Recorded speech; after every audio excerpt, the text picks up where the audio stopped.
Welcome everybody to the Sunset Flip Wrestling Podcast. You're on for all wrestling, everything wrestling. What's up, guys? What's going on? What's up, bro? Chilling. What's up? How's it going? Same old. Watching old film, watching Wonder Man, playing some Warzone. You know what I'm saying? This is a good old Thursday afternoon. You feel me? Good stuff. How y'all doing? Pretty good. I mean, tired from work, but just to be I'm happy. I'm excited to do another episode. Coming another week, another Thursday, another premiere. You know what I'm saying? So nice and easy. Coming from a Royal Rumble in which I don't mean to brag. I went 4 for 4. And just like, We'll get there, but no, right. I'm doing well, man. Had a good week and glad to be here talking about some wrestling. Good old fashioned wrestling. So let's get right to it. We got some good things, some bad things, some horrid things based on someone's perspective. Look at that. So, we already have a comment. What's up, guy? What's up, guy? All right. So let's start with AJ Styles' retirement. I don't know. It's mixed reviews here. I think more bad than good, right? Because it's like, damn, you're gonna have AJ Styles retire right in January. Like, you don't even play out the whole year. It was weird. It's his decision. He planned this, I think, a year out because he told all his friends and everything. So he wanted to go out the Royal Rumble because Royal Rumble is important to him because that's where he debuted. That was his debut. Yeah. So it has a special place in his heart, and that's where he wanted to go out. So if that's what he wants, got to honor it, man. He's AJ Styles. Hey, shout out to I have no complaints. Hey, what's up, boys? What's up, DG? Oh, my dad told me about you guys. Oh, thank you for tuning in. Thank you. Yeah, he's a cool dude for that. Appreciate you, dude. Yeah. Going back to AJ Styles. I mean, listen, it's unfortunate. I mean, I going into Rumble. We said it last week. Like, he's gonna get choked out and it's over. Like, yeah, going into Rumble, I was really, really worried about it, and I was just like, listen, like, I really want this to like play out, beat Gunther or even, all right, fine, lose to Gunther and then even have a TNA run. However, I don't even think we're going to get that. No. Did you see the video, the interview with Stephanie McMahon on our podcast? Yeah. Yeah. So that kind of, the sign pointed like, yeah, he's done. It's over. Yeah. He's keeping it open-ended with the gloves on. And then I saw an interview today where he's like, you never know. Never say never. Yeah. No. I get it. I think, the fact that, all right, let's start with Triple H, right?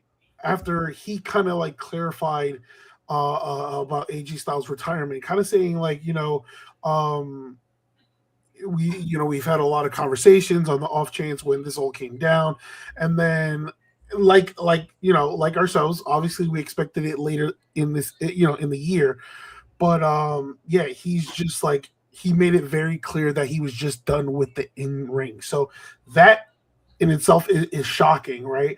And then, nobody really like took Triple H's comments serious. But then, like B said, like you saw the podcast with Stephanie McMahon and brought his wife. Stephanie brought. She read the tribute that his wife posted, and no, this is absolute. It seems to be absolutely legit. And it sucks because he's what, 48 years old, still has plenty in the tank at 48 years old, easily one of the top performers in the wrestling business. Is he 48? He has a plethora of knowledge from all of his years. He's ready to go backstage and be like a producer or something backstage. He's ready for it. He's been ready for it. He's been saying that. Yeah. So I think that's what they're kind of like negotiating at this point. What his role is going to be. But in terms of in-ring, it seems to be, it seems to be over. It's over. Yeah, and then obviously as soon as he lost to Gunther, again there was a lot of people who were like, oh yeah, he's definitely AEW bound, and while that option is very attractive, I don't think it's going to happen. I think AJ Styles is one who is truly loyal. However, I mean, even though like before this final run, there were rumors that he almost did join AEW for like a last run, but then WWE was able to lock him down. So yeah, I mean, I think I don't know. I think his retirement could have been better. Of course it could have been. There's a lot of things can be better in this creative under Triple H. Trust me. We'll get to that. But I think he'll go where the money is and where the better position is. So I think it's open-ended right now. Yeah, I think when your wife tells you go home, it's time to go home. I think he's done. At least from wrestling, yeah. Yeah. I think he will be like something. He will be a producer or something like that. But Gunther on Raw, yeah, he had everybody livid. That's with his entrance. Yeah, it's so we'll get to that, right? We'll get to Gunther. So who does Gunther retire next? Okay, so hold on 1 second. I'm ready for this. So we have whenever Miz is ready, he can be fed. And then R-Truth is ready pretty soon. He already lost his momentum. And then you got Randy Orton and Brock Lesnar when you're ready for them. So. I think it ends next year for Randy. I'm on the record saying that. I think next Mania is Randy Orton's retirement. Brock would be interesting. The next big name, probably Brock. Well, Randy and Brock are big names. But yeah. I think Randy's the next one, but I think Randy's next year. I don't know if it's next year. I think Randy's got more than he's stubborn. Randy's stubborn, motherfucker. Yeah, I don't think so. He said when he first came back, he was I think had the injury, came back. His mind's not ready to 5 leave. Years ago. Yeah, but his mind's not ready to leave. So, and to be honest, I tell you, as shocking as it is, I just think Randy Orton is too young to retire. He's got too much still, and I just know people like him, those old wrestlers, when they stop wrestling, they get depressed and everything. Yeah. I don't think he's about to stop. I think you mentioned The Miz. Listen, as shocking as it sounds, The Miz is 45 years old. That's somebody who, if he's done lacing up the boots, then you can feed him to Gunther. Another guy, Sheamus. Sheamus is 47 years old. He signed up for one more year, right? Last year when he came back? I don't know the details on some of them contract. Are getting ready for sure. Yeah. Others, mentioned Rey Mysterio. I mean, yes, Rey Mysterio is 51 years old, and of course his knees, you can say, are on borrowed time. But I think Rey Mysterio fits more of like, all right, let Dom retire his father. Yeah. The list, Randy Orton, The Miz. I'm going to go with a name you guys just mentioned a couple of minutes ago. I'm going to go with Brock Lesnar. I think Brock Lesnar. Brock would be the next big fish to take out. Yeah, I think you guys are right. So there were early rumors last year regarding 2026 being Brock's last year in wrestling, and the fact that SummerSlam is rumored to be in Minneapolis, or not rumored. I think it's confirmed to be in Minneapolis. No, it is. It's not. Yeah, it's which is Brock's hometown. Brock's hometown. It just makes too much sense. And of course, the match between Brock Lesnar and Gunther has been rumored for years. Since Gunther was known as Walter. That's how far back that goes. Mm-hmm. Yeah, it was. It was always a lot of people always envisioned that matchup, and at WrestleMania, we get a 20-minute Brock Lesnar match. I'm all for it. All you're gonna see is suplexes and chops. That's cool. I'm glad they didn't do it in the last few years, because you need to build Gunther up if you're gonna have like a legitimate threat against Brock Lesnar. Yeah. So I think they're doing it the right way in this part of creative. Now, my thing is, we saw Gunther cut a promo, then get attacked by Dragon Lee, AJ Styles' former partner. Like a gnat swatting at a cow. Gunther absolutely destroys him. I don't know. Where do you see like Gunther's WrestleMania opponent? Like, honestly, If it's not Lesnar, I don't know. I'm still thinking Lesnar. Okay. I think they're going to go there. I really do. And I don't think they're going to retire Lesnar at Mania. Like I said, you're right about he's Mr. SummerSlam.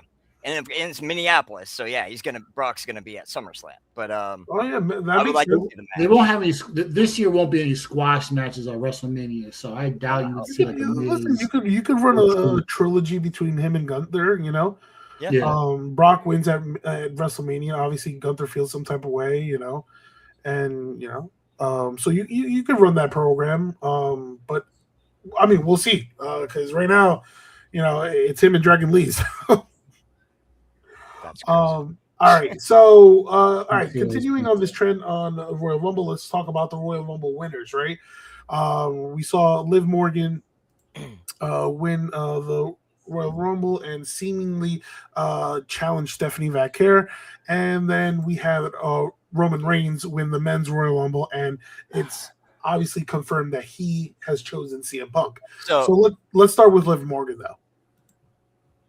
Wait, so you saying, I told you so. Yeah, I was just going to say, he called the women's, I called the men's. So I mean, you got all you need right here on the podcast, ladies. Yeah, I mean, if you saw the last episode, last week it was like, Liv more, but it was too obvious decisions that we both. Yeah, that's why I didn't pick Liv. I thought it was too obvious. Yeah. No, I mean, I'm not. Listen, I'm not going to be that guy that bragged because. But you want to?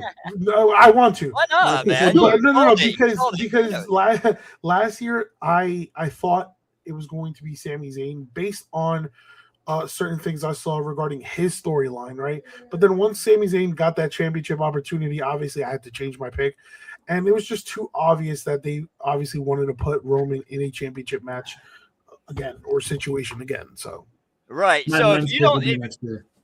If you don't want to brag, I certainly will. So this year was my 6th correct Royal Rumble prediction of the men's winners out of 9. So I'm kind of on a roll. Okay. For some reason, I'm not always correct, but when it comes to the Royal Rumble, for some reason, I get it a lot. You get a good feeling about it, right? Yeah, that's my match. That's like my favorite match. Yeah, no, I always love the Royal Rumble because of the surprise entrance or you just never know who might show up, right? Man, are they dropping the ball on those? But yeah, we'll get to that. Yeah. So all right, again with the women's Royal Rumble match, Liv Morgan, I think they had something interesting that they could have done, right? With the whole thing of Liv eliminating Raquel. I was like, all right, that makes too much sense. Add further cracks within the Judgment Day. But on Monday Night Raw, when it was Raquel versus Stephanie Vaquer in a street fight, I was just like, I would not be mad. I wouldn't be opposed to Stephanie losing the championship right then and there.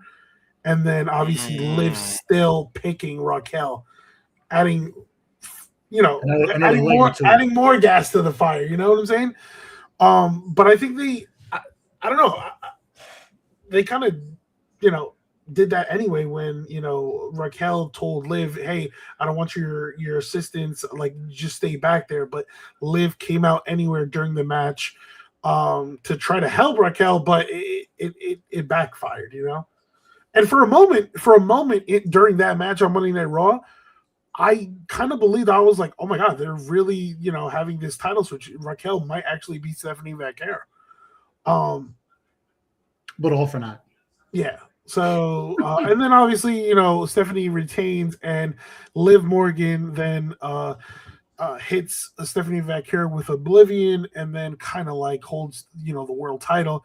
And as of right now, it seems like she's chosen Stephanie Vaquer, even though it's not confirmed. But again, it just makes too much sense considering what they have built thus far.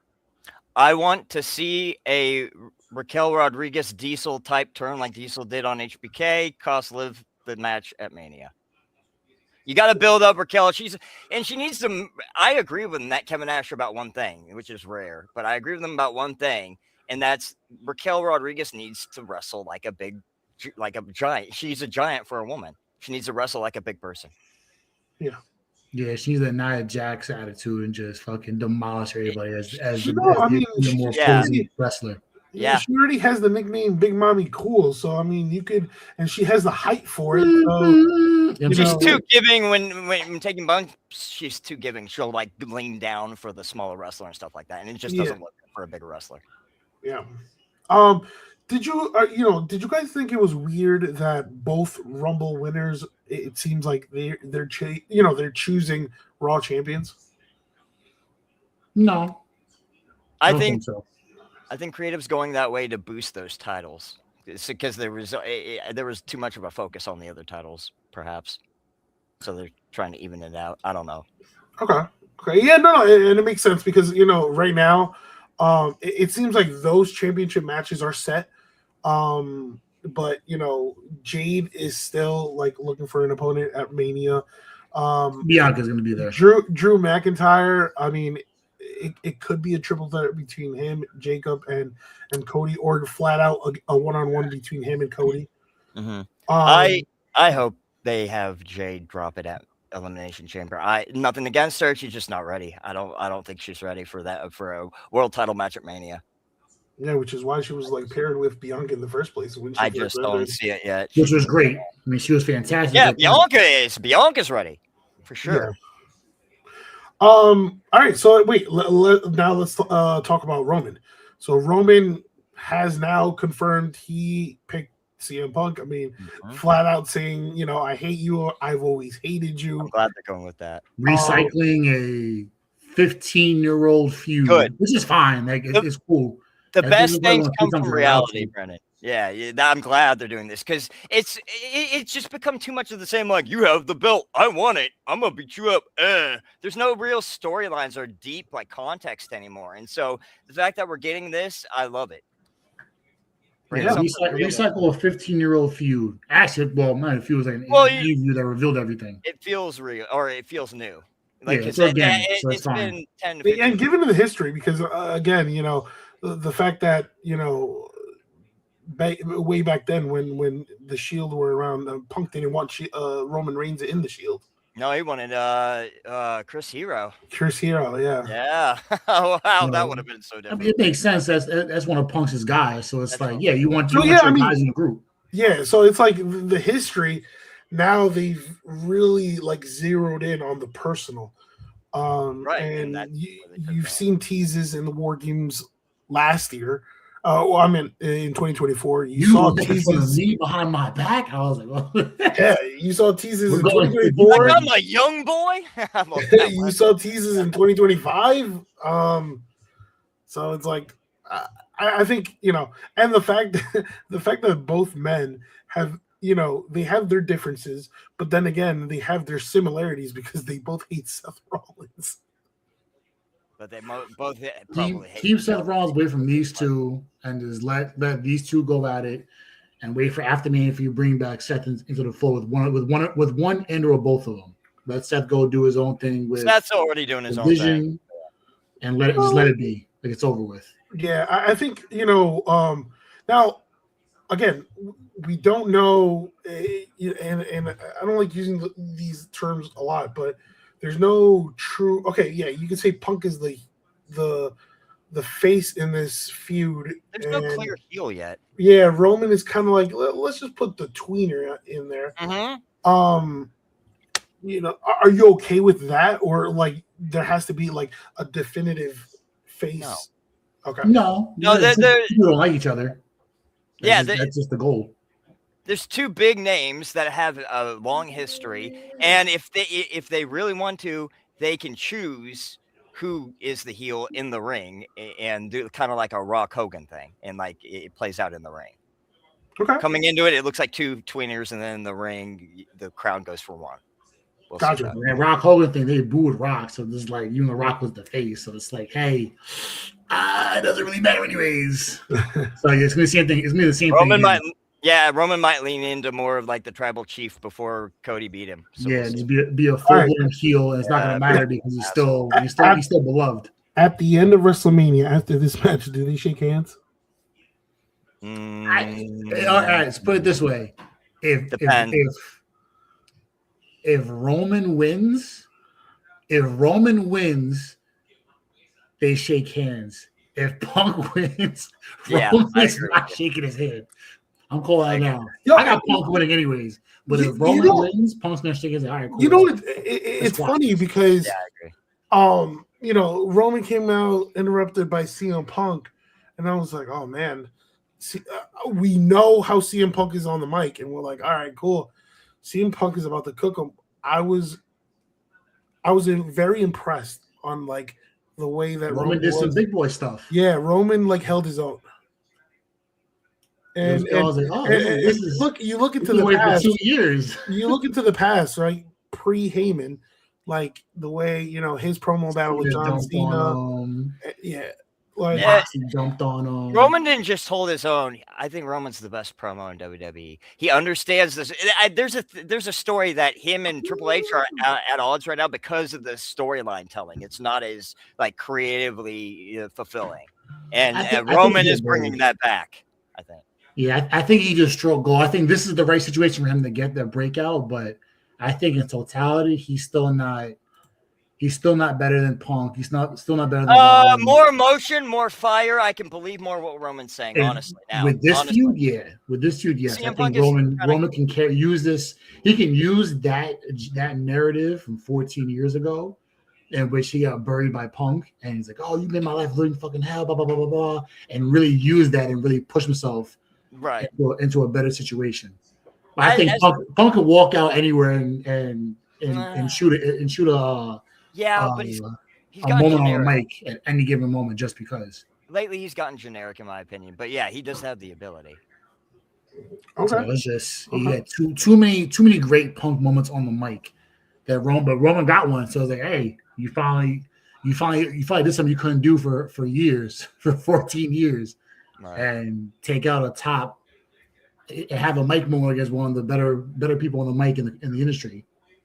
Yeah, so and you know, again, I like the build up to this match because I need another one.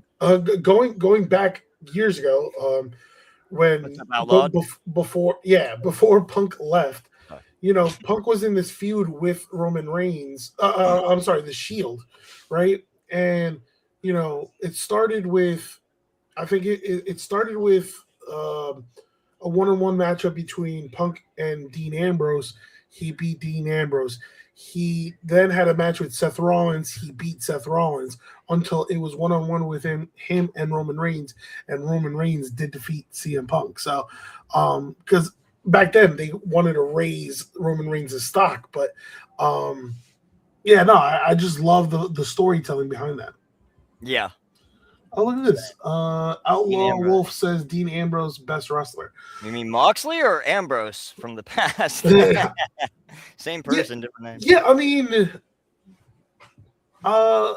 wait, best wrestler where? In the group or in in general? Past, because all right, so hopefully we'll get a response by Outlaw soon.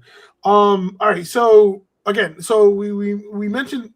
I think B said mentioned Seth Rollins, right? Yeah, let's talk about who attacked Bron Breakker.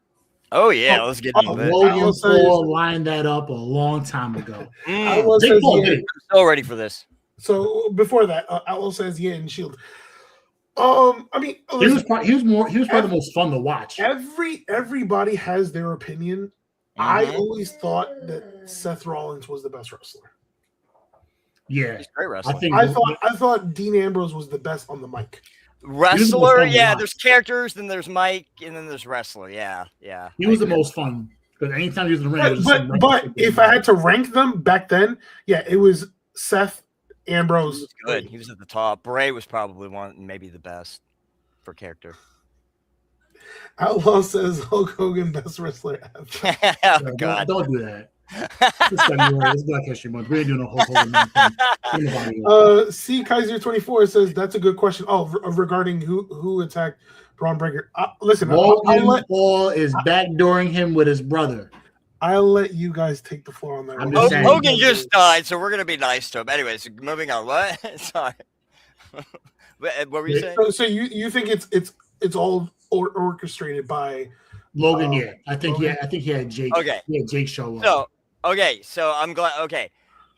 I believe this is all orchestrated by Seth Rollins in the back. I think Austin Theory was planted in the group. And I think I might be wrong, but I'm 95% sure from the mannerisms and the way he moved that was Finn Balor in that mask. Finn Balor is pissed that he's not in the Rumble. He's being treated like a complete newbie, like hasn't done everything he's done. I think he's pissed, and I think he is going to link up with Seth Rollins. Yes. That'd be interesting. They're going to move him from Judgment Day doing nothing in the background to actually contributing. What's he going to do with Seth Rollins, though? He's going to be so they're going to kick Bronson or Braun Breaker and maybe Bronson even out of the division, rebuild it with Logan, Finn, Theory, Heyman, and Seth leads. What about Heyman? Heyman's with Seth. Heyman is pulling the strings to pretend like he's on Braun's side right now. Heyman is the one. He's the one. That's a lot of double crossing. Yeah, I like it. There's a lot of double crossing. A lot of moving parts for Braun Breaker to be picked second. Very strong feeling. And yeah, exactly. Yeah, they were first. Whatever was in the wrong. It didn't matter. You didn't last 5 minutes anyways. But yeah, I'm still gonna lean on because they showed the close up, and it looks like Jake Paul. Yeah, I think they did that on purpose. It looks touched up after the fact. I saw it live. It looked like Finn Balor to me. They always put props or somebody in that situation, and I think multiple sources said that it was actually Grayson Waller. Grayson Waller, I've heard that too. Yeah, but it's not gonna be small of a person. That dude was small.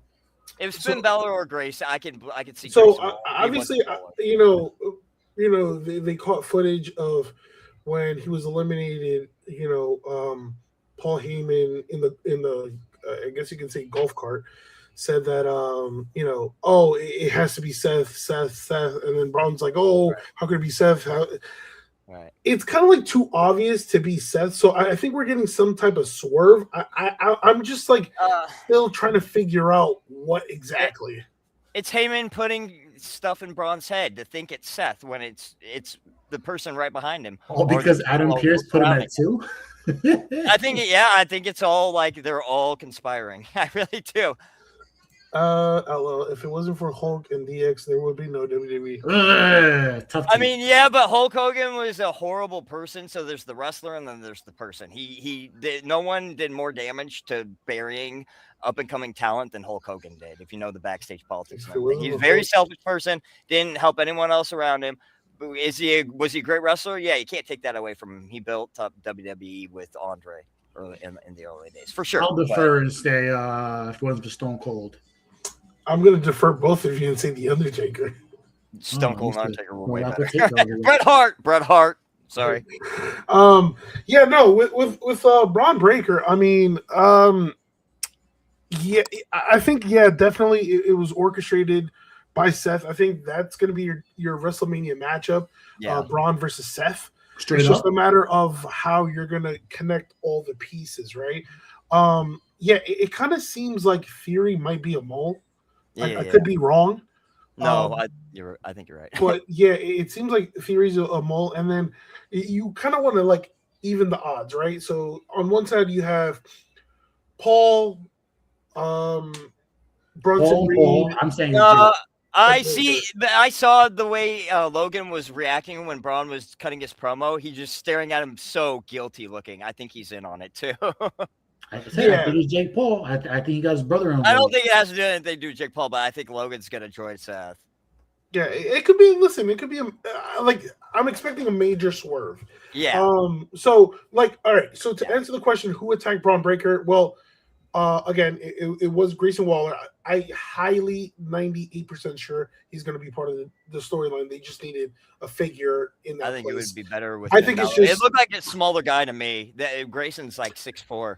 So with Finn, it's interesting. You say Finn. I think the fact that he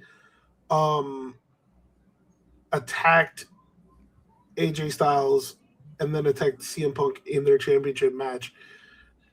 Then the fact that I think the next pay-per-view it's in Chicago.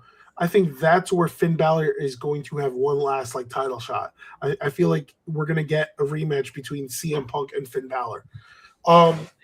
And you know, yes, CM Punk 100% will retain, and I think that's gonna push Finn Balor into a feud with Dominic Mysterio and his IC championship. I think it would be a lot stronger if he's with the Vision. But yeah. I mean, that you know, it was teased by who was it? By CM Punk when he had that backstage segment. Like he's like, oh, you're gonna like need to leave the Judgment Day in order for you to like be that Finn Balor again. But I agree. Yeah, I think he needs to find that demon persona again, and we'll have this conversation again. I don't think we need to go to the past. A lot of like Duggan, he just stayed in his little trope and never evolved. I think the best wrestlers evolve. I think Finn's going to evolve into something even better. Yeah.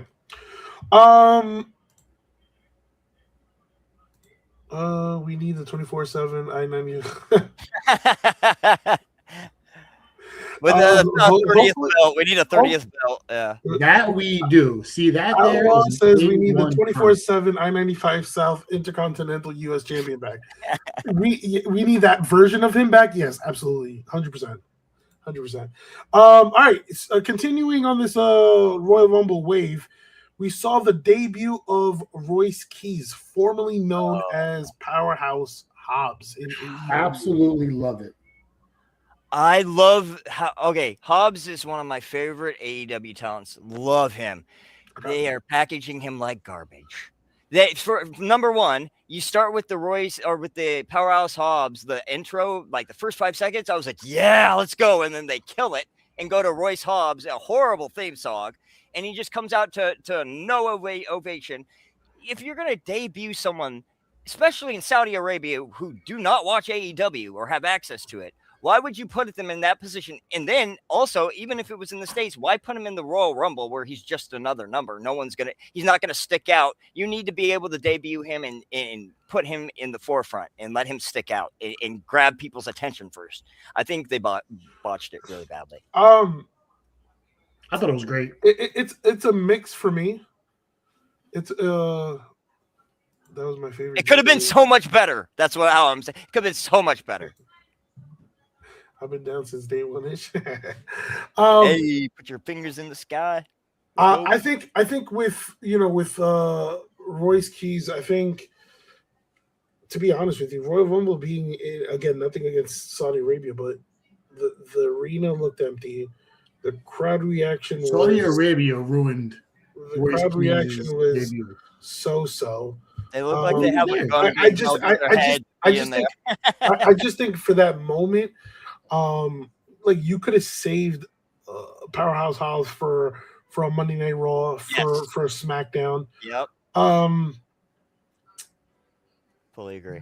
Yeah, I mean, hey, look, listen.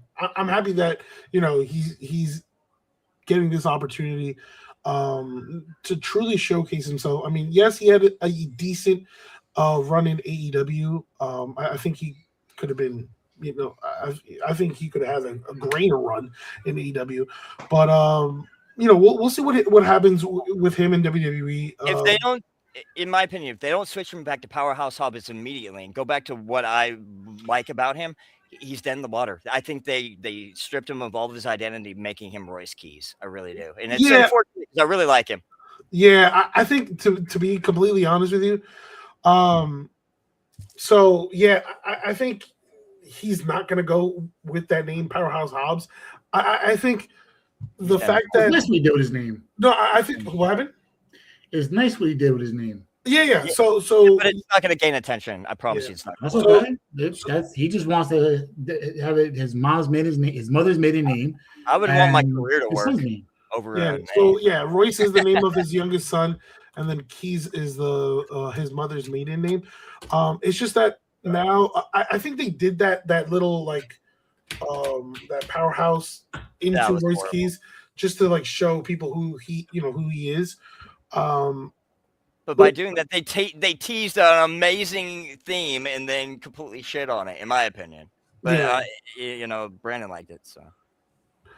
And, I don't know. I just think when it comes to like name change, WWE is really weird with it because it's they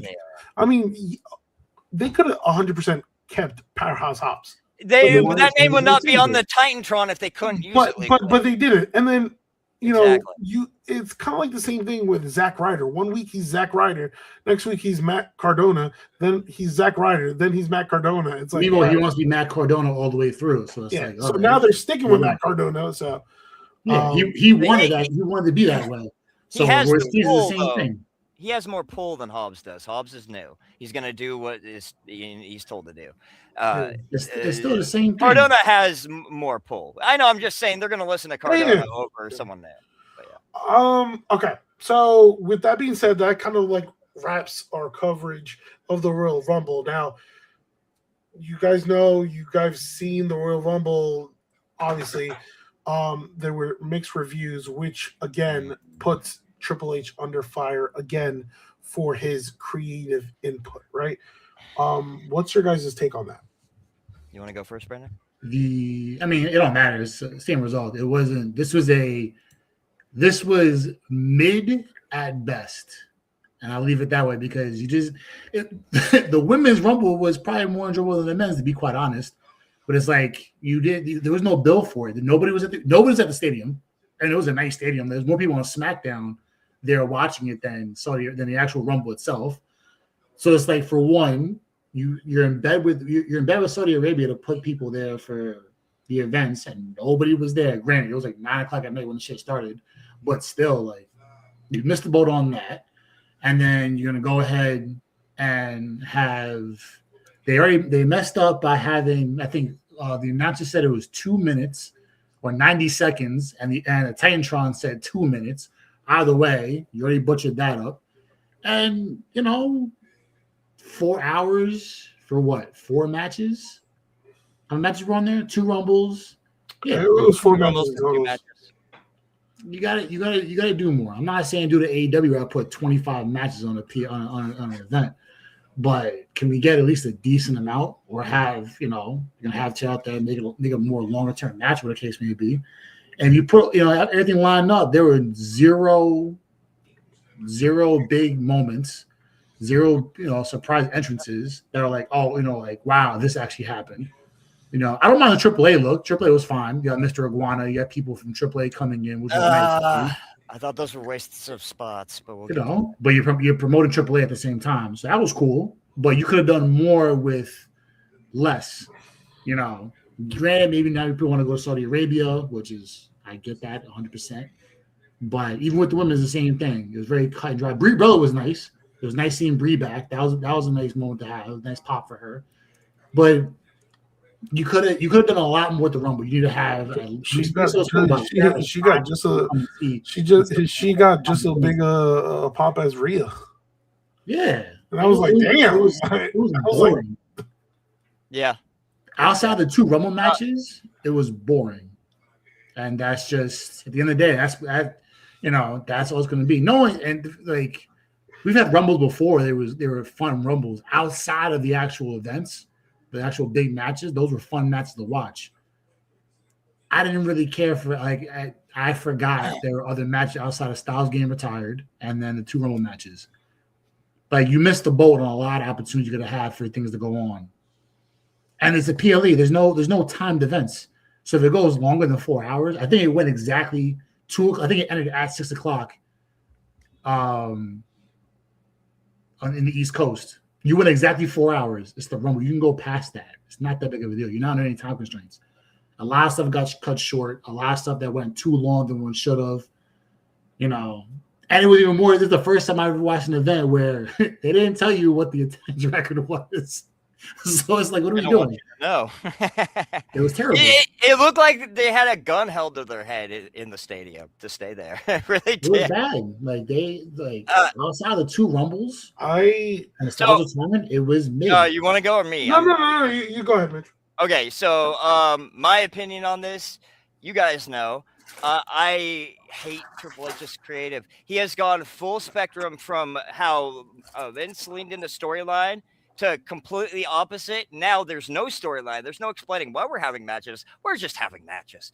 And after a while, the same flippy style gets old. Like, okay, we've seen it 1,000 times. We need meaning behind these matches. Why are we having these matches? The characters behind them, are they interesting? Are they going to grab our attention? We're not getting any of that. We're not getting any storyline. It's all stale and bland.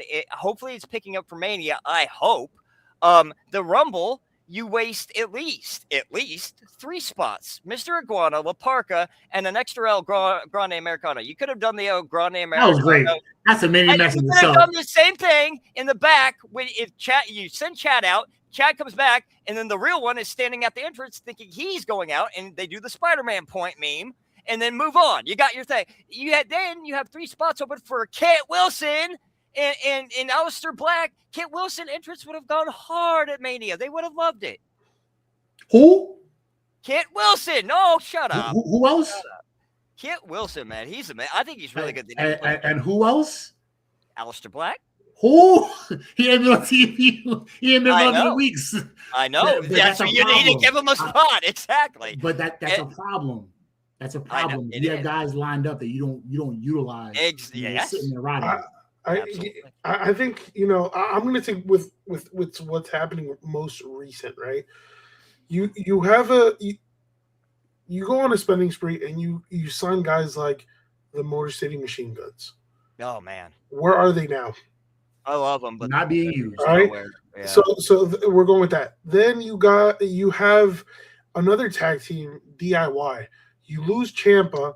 And God, I love Johnny Gargano, but I hate this storyline where it's him against Fraxium, which absolutely makes no sense to me. It's just that storyline in itself is boring. No disrespect to all parties involved, because they're just told to do that. But yeah. They could be better. Candice LeRae, another female talent that you can again use. She hasn't been booked in a match since this past Rumble. I mean, it's one of those things where like, all right, what are you really doing? Okay, we go to the Rumble, 4 matches. Really, you could have 5-6 matches. I hate the whole part of Bruce Pritchard. Oh yeah, we keep it short. Bruce is out of touch. Is out of touch. We have this amount of matches, so the other matches could be more memorable. No, like you got 4 hours. You could add more matches. Yeah, going back to mid 2000s or whatever, you had 6, 7, 8 matches on the card where everybody got some sort of. You said 6, 7, chat. Sorry, go ahead. Sorry. To showcase their talent, like it just doesn't make any sense to me. Now, okay, this whole thing with Saudi Arabia, as soon as I saw the attendance and I saw like how disengaged the crowd was, I was like, WWE really has to reconsider doing WrestleMania next year in Saudi Arabia. That won't work, dude. It's not gonna work. It's just they're doing it for money. It's just a money grab. It's a TKO money grab. Yeah. My thing is like I don't mind if they do this, like if they go to Saudi Arabia two times a year, do an event and whatnot, fine. But you're taking. I think Saudi Arabia, the Royal Rumble in Saudi Arabia, served as a lesson. I think the wrong kingdom is getting Mania first. I think Mania should go to Britain first or England. Yeah. Go to London, go to France. Yeah. London Mania, not Saudi Arabia. Go to Puerto Rico. You know how Backlash went in Puerto Rico 2 years ago? I don't think they have a big Mania stadium in Puerto Rico. But yeah, they had the Garden. You could but I'm saying like you kind of like over the years you see what crowds work, what crowd doesn't. Puerto Rico, France, I agree with you. 100%. Australia. Those are Glasgow. Yeah, those are crowds that work. The Middle East crowd, it works to a certain extent. Like they can get loud, but we've had the ones that I just named even louder. Right. And that's kind of like the crowd reaction. Had smaller crowds and smaller venues get louder than but again, it's what Mitch said. It is all a money grab. At the end of the day, it's all a money grab. I mean, listen, you're pricing out the common folk. You're raising ticket prices. You're going to places that I wonder how much it was to get out there in the first place. Not to mention how much it was. I mean, listen, WWE has offices in Saudi Arabia, so that should say, Yeah. The corporate system of WWE currently is sucking the soul out of the creative and everything. So it's looking bad. Oh, I mean, and real quick before I forget, there's too many people on the roster. I would have released Gargano and Ciampa a while ago if it were me. Candice LeRae has a spot though. I like Candice LeRae. They need to do more with her. Yeah. All right. So, let's go on to some quick NXT news. Something that was kind of like unexpected, but Ava, aka The Rock's daughter, departs from NXT. Woohoo! Oh, sorry. So she's no longer the general manager of NXT, and Robert Stone, named by Shawn Michaels, he is going to be the top authority figure there. Again, in regards to Ava, it was a sudden departure. She decided not to sign a contract extension, right? Again, there are numerous rumors as to why she didn't resign. But we'll keep that personal. Yeah. She didn't have the passion for it. It's just straight up. She didn't have the passion. It was handed to her by her father. I'm sorry, but she was a complete black hole of charisma, a complete void of charisma. No charisma there whatsoever, in my opinion. Yeah, I think, I think at moments, she did okay as general manager, but you hit the nail right there. There was little to none charisma. Yeah, and she couldn't connect to fans. Yeah, which is the reality. So we'll see what Robert Stone can do. I mean, he's been for the past couple of years sort of like a comedy character, but a heel comedy. So we'll see what happens. But again, again, it was a sudden departure, and now it looks like Stone is going to have this new full-time role in WWE. So we'll give him a chance. Let's see. This is a needed change, in my opinion. I like it. Yeah. I mean, as soon as she stepped down, a lot of people were calling for William Regal, which I'm not. I heard Shayna Baszler, but I was like, oh, not Shayna Baszler. She's even worse charisma-wise. No, all right. To be honest with you, if it is Shayna Baszler, I'll give her a shot because she at least has a little bit more charisma than Eva.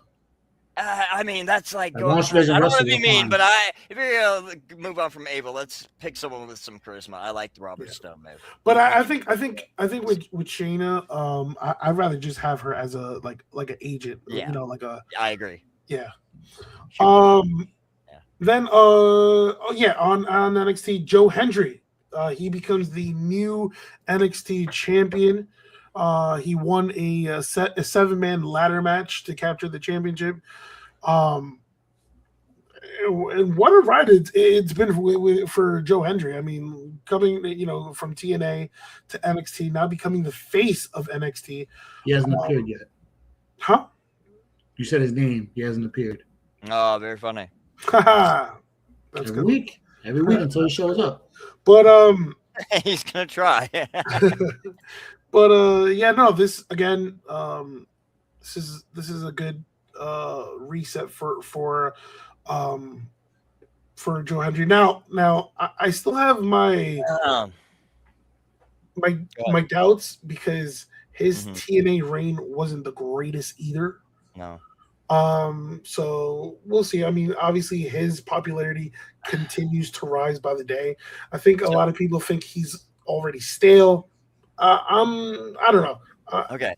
So let's see what happens in 3 months. I think so here's my opinion on this. My opinion is Joe Hendry cannot, his build-up and the things he's been doing the past year, it cannot be denied. Do I think his character is getting stale? Absolutely. When I see him in there, I don't see a standout NXT World Champion like we have with Obafemi and Trick Williams. I think he'll get there, but I would have gone all in on Ethan Page, all in. Ethan Page needs to leave NXT and go up top, or own NXT and then move on. He needs to have the spotlight put on him. The dude's a star, like Chelsea Green. Some of these people in the higher up, they will be stubborn as possible. The actual stars that are connecting with people, and it really angers me. But, well, you know what? Speaking of Chelsea Green, sorry, so Chelsea Green kind of responded to comments that Michael Hayes said about her on Unreal Season 2. Mm-hmm. Again, a show that I myself, including many people, have their doubts because I think it just exposes too much of the wrestling business, right?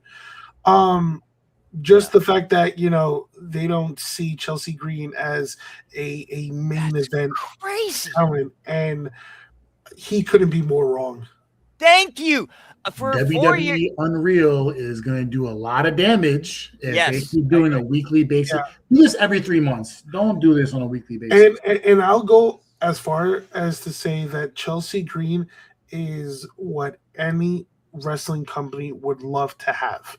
The fact that, during matches or big time matches, or in particular one ladder match, right? She's like, you know what? Let me do that. Let me take that bump. Right?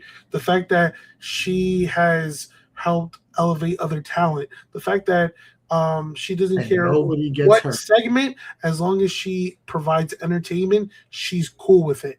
She is a pros pro. She's a real one, yes. She's a pros pro. I have been literally shouting at the rooftop, saying, this is your star. This is who you need to push in the women's division for 3 to 4 years. 3 to 4 years. I think what's happening is she got kind of caught in the Dolph Ziggler role. She's so good that she can make everyone else look good.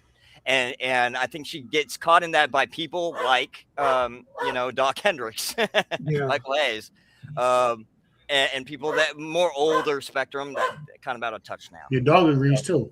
Yeah, exactly. There you go. But let me go back to for those watching the comments that Michael Hayes said about Chelsea Green. He said, Chelsea makes the most out of her time, so we don't need to give her 30 minutes. We give her 30 seconds, and she does the same work, which is great because she's not meant to be here for 30 minutes. She's not meant to be the top girl. She's meant to elevate all those girls to be in that top position, to be a main eventer. So wrong. That first sentence was all you need to say, great work. And then you just destroyed her. The next sentence. Out of touch. I just don't understand how he's a head producer with comments like that. Oh, Legacy. He's been there for 30 years. He knows the right people. Same with Pritchard. They got his ass up out of there. Pritchard is actually pretty bad, too, with his creative currently. He wanted Gunther to lose to Pat McAfee. Yeah. I mean, shots to my man Pat, baby. That's great, but I mean, if you want to kill Gunther, that's how you do it. Yeah. I mean, again, it's great. She's as of late, she's been building her resume.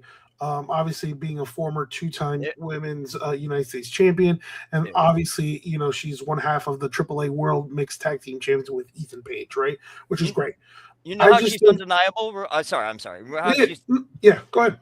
How she's undeniable is she's supposed to be a heel. In the last 6 months, she's been getting nothing but pops. Exactly. Because she connects with the crowd, whether it's a heel, whether it's a face, and that's that's hard to find, right?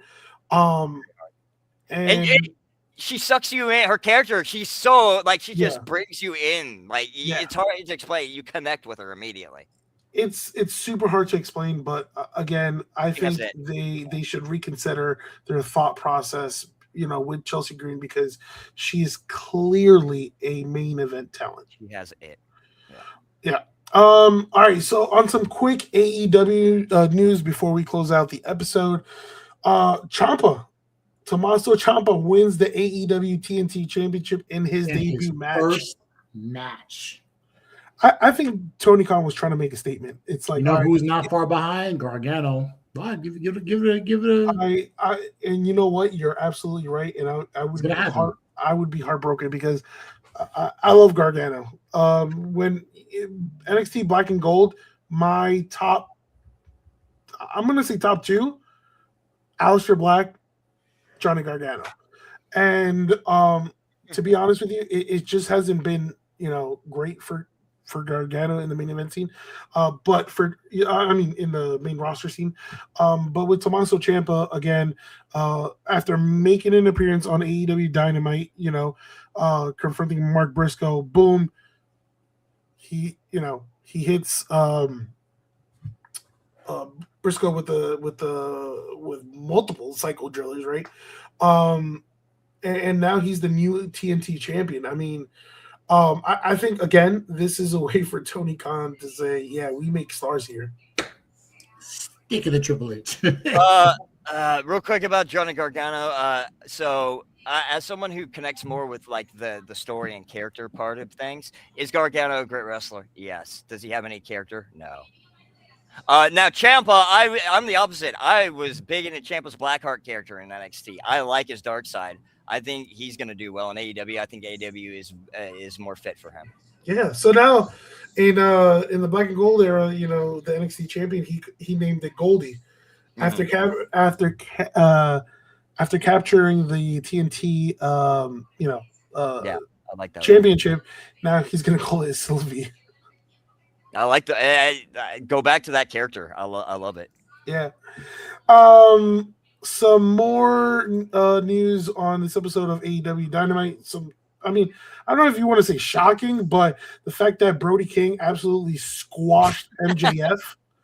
And the fact is, it's just not MJF. No, it's AEW World Champion MJF. The full abbreviation, all that.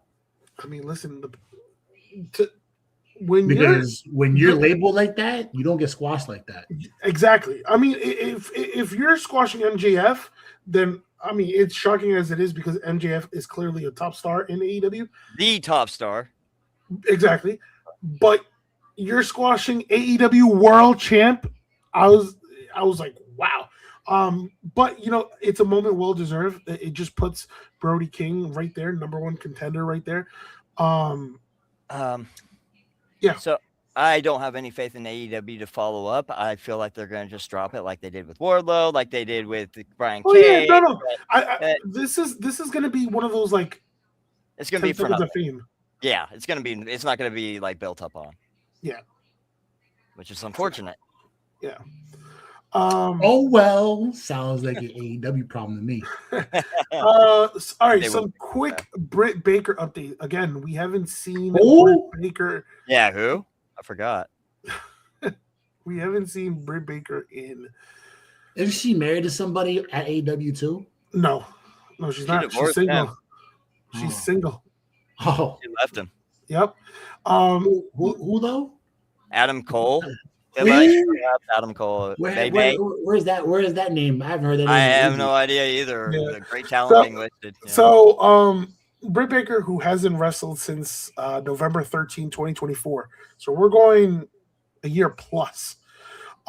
We haven't seen her, And, according to, Tony Khan, this is a statement he made, right? He said, I'm signing a lot of more young talent, and Britt's still somebody very highly regarded and respected here in AEW. So I would expect to see Britt Baker back in AEW. I just don't want to say when. That just means to me is I'm signing a lot of more young wrestlers, so you don't have a spot here. You're getting older, yeah. That, and it's like, I don't even, like you guys mentioned, like I don't think, she wants to be in AEW anymore. No. It's clear as day, and she signed a 5-year extension in late 2021. So, she's up to be a free agent later this year. However, that's if Tony Khan, decides to tack on an extension or a freeze. Either way, she's gone. She may show up for a couple of matches this year. Honestly, I feel like she's overrated. Personally, she's a good wrestler, but she's not like the bee's knees. No, but at one point she was the woman in AEW. Yeah, she at one point. Yeah. So Rio and what's her name? Rose. I even forgot her name. Like the people that were pushed early AEW. Thunder Rosa, yeah. No, not Thunder Rosa. Nyla Rose. Nyla Rose. That's what I was thinking of. Yeah. Like, they tried pushing a lot of people who just went nowhere. Yeah, I mean, again, you keep signing new talent. People are gonna get lost in the shuffle. See, Kaiser said a lot of that's people. my favorite women's wrestling AEW. I mean, I listen. I think she's great. I think maybe it's a poor choice of words, but I think she's being held hostage. Yeah, I feel like she needs a hostile takeover on her career. Yeah, I think she needs to reset. I think WWE would be the way to go. To be honest with you, NXT or the main roster for her, definitely. And to be honest with you, WWE right now is like lurking, salivating. Once she's released, boom, I'm signing her. I think she's going to WWE. Yeah. All right, and then the last topic we have is Ricochet being Ricochet blasts WWE yet again. So real quick, I care less about Ricochet. Ricochet runs his mouth a lot. Who cares? Ricochet, you're boring. Next. Sorry. So he's not wrong, but I think it was Dave Meltzer made a good point that because he was goated Lucha Underground. He was the man. Okay, 10 years ago. Well, let's go to Time Machine. Well, let's okay. So that being said, he was in WWE for a long time, and when you go out to into these big companies, you get exposed for what you lack, and then you have time to develop. And he just never developed his mic skills. But Ricochet, from the top perspective, is one of the best out, in totality, and at any companies that is. But you can't just be a mute and wrestle and think it's going to work. It was his overall character he needed to develop. So yeah, I think all right. There's no denying his in-ring ability. His in-ring ability. A lot of people criticize. All these guys do is flips, and no, they are super. He is super talented. However, uber athletic. He had his downfalls. Right, the mic was one, and two. You just mentioned it. It was there was no true character with Ricochet, and that's not his fault. The Lucha Underground style of that high flying stuff, that was amazing. It's how you do it. Now it just feels bland because we see it's over and over and there's no payoff to it. Yeah. So it's different. Yeah. So during an interview on the Mark Hoke show, he kind of explained his WWE run. He's stating, and I quote, "The Ricochet that I am now is the same Ricochet that I was on the independent scene and in Japan, and doing the things that got me popular to where I am today." I get it, yeah, because he gets to wrestle in the style that best suits him. So, okay, I give him that. Then he says, regarding his, his main roster run, he says, "That's how I put Ricochet's wrestling career. Is that 5 years was being blipped away to a different universe. It just wasn't what I was doing. It wasn't me. And coming back to AEW and finding that love, it's like when Tony Stark finally defeated Thanos and all those people came back. That's kind of how I feel like Ricochet came back to what he was doing. That's 5 years. That 5 years really tarnished Ricochet's wrestling legacy. My thing is, yes, I know you're a heel right now, but again, you don't want to burn bridges. And I get it. My thing is, we know how you felt about your main roster run. Why you keep bringing it up? He seems very egotistical and stuck in the past. He really does. To be honest with you, I love it when he just argues with fans left and right on Twitter. You need that. It's great to have that. Yeah. I mean, if you're trying to get a heel response, yeah, definitely. Yeah. Now convert that into being on the mic. If he was half as much better on the mic, if he was half as much better on the mic as he is now, he'd be in such great shape. He's a natural at pissing people off. He needs to stick at that. And you know what? He's done well. I mean, he did become the inaugural AEW national champion. So kudos to him. Great, physical wrestler. Fantastic. No character though. No character. We'll see. I mean, listen. If he can do that, he will be helping himself. I'll say that. But the best thing that happened to him was this heel run, because it's like, yes, obviously the face one wasn't working, but it's this heel run. It's giving him a little edge. So I'm all for it. Let's see if he capitalizes on it now. Now you're getting motion. You're getting momentum. So now do whatever you were missing in WWE that couldn't get you over, and then utilize that and better yourself. Yep. If you just improve the mic just a little bit more, improve your promo skills a little bit more. Not just that, give a purpose and a meaning in your actions. Like connect with the audience around you and at home. You need to have a reason for what you're doing and a purpose. And I think a lot of the times it's just like go with the flow with him and others. And if they could just like develop that part of their character better, I think they'll be better for it. He needs to lean into being the asshole. That's what he does best. If only Ring of Honor was prevalent. You would let the Ring of Honor just hang out there and just kick it. Yep. But we get more airtime on a weekly basis for an hour a week than Ring of Honor, and that's just everything we didn't know. So that being said, that'll conclude our episode today on the Sunset Flip Wrestling Podcast. We appreciate you guys tuning in and week out, showing us love, tuning in, giving us y'all input and whatnot. If you want to check us out as we're live right now, you see the link tree going from right to left. I don't want to go right now, left to right. Either way, you see on the bottom going right to left. You know what I'm saying? We're different out here.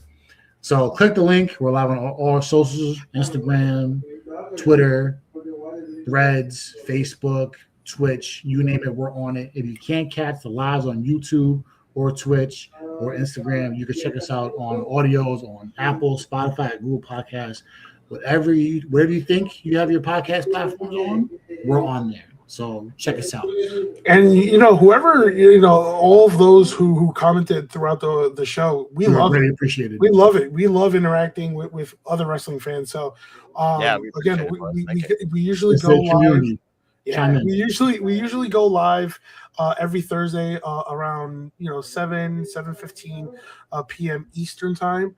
So if you want to join, we invite you to join us every week.